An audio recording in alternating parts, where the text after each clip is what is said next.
Bucks doing? They just waived Dame Lillard to make room for Myles Turner. It started a little quiet, but maybe Shams was right. I think this offseason might be the most craziest ever. There is so much to unpack with this thing. Let's start with the biggest issue. Why did Milwaukee do this? I think it's pretty clear they want to retain Giannis. They were desperate to try and retool around him rather than see him request that trade and then feel like they're forced to do it.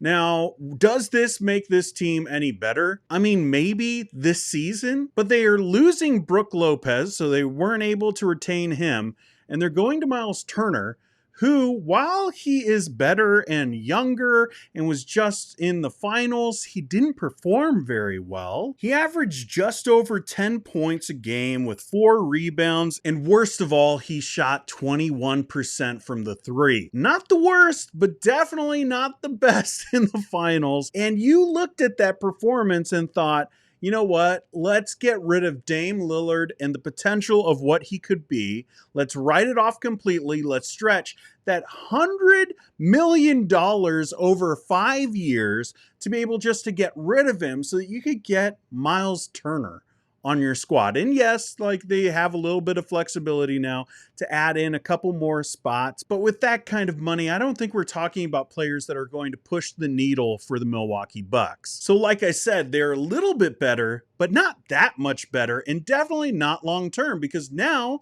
they're going to have that $20 million just hanging over their head forever. And the craziest part about this is that this is happening on Bobby Bonilla Day, the day that the Mets have to pay Bobby Bonilla, even though he hasn't played for him in 20 years. Like that's kind of crazy that this is happening right now. So I don't know if this is going to work for Giannis, knowing that you aren't going to be able to have like a star player on your team. The $20 million a year is a star player, and you're not going to be able to have access to that funds moving forward.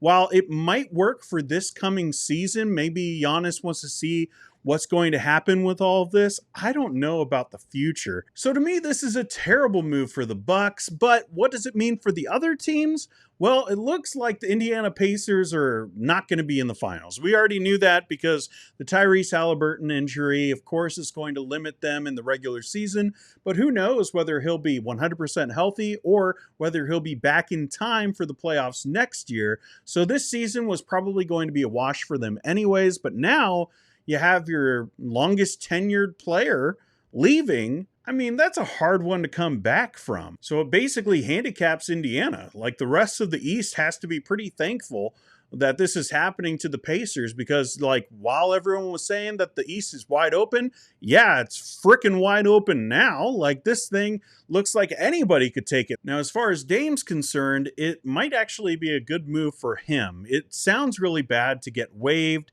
but he's getting paid that money and he's able to re-sign with whoever he wants. He becomes a free agent now, and we all know what that means. He's going to Miami. Yeah. Miami.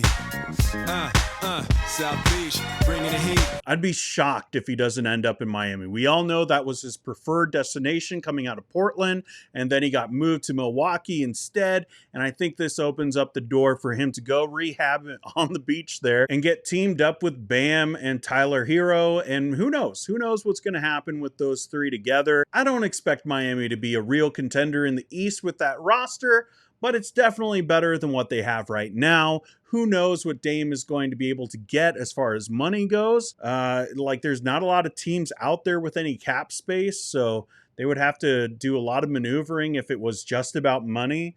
No one really has that right now. Everyone's already signed their free agents, so probably Miami will get him. But that's not a great team. It's not better than the Knicks. It's definitely not better than the Pistons. And you look at what Houston just did to upgrade their roster, and they look like a real contending team against OKC.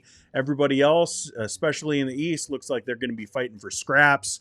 And this is a crazy move, man. Like this story is nuts. It'll be really interesting to see what kind of like backroom drama this stirred up, and we'll see. I wouldn't be surprised if tomorrow Shams posts something about Giannis wanting out again and we get all those stories starting to circulate again, whether that will actually happen or not, I don't know. Like this story's crazy. So subscribe and stay tuned for all the drama around the Milwaukee Bucks. Who would have thought the Milwaukee Bucks would be this dramatic? But they really are. Hit the like button if you like this kind of content, sub if you're new, and I will see you in the next one.